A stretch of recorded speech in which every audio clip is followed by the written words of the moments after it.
এক গ্রামে রফিক নামের একটি ছেলে তার বাবার সাথে থাকতো।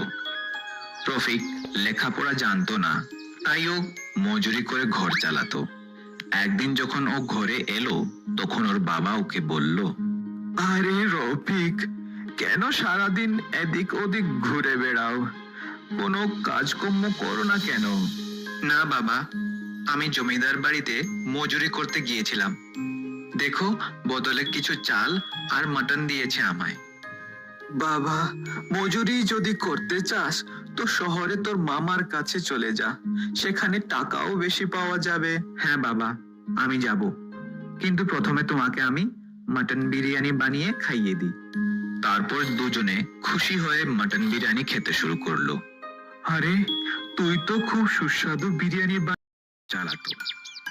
ওর ছেলে লালন শুধু এদিক সেদিক ঘুরে বেড়াতো।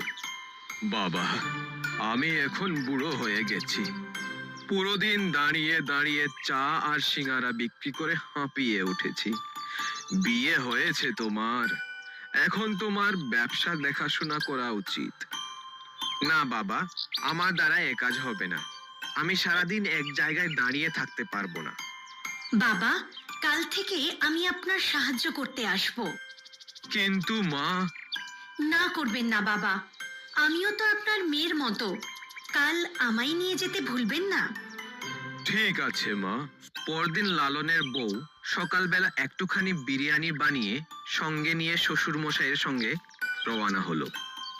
এ আমার বৌমা, আজ থেকে এই আমার কাজে সাহায্য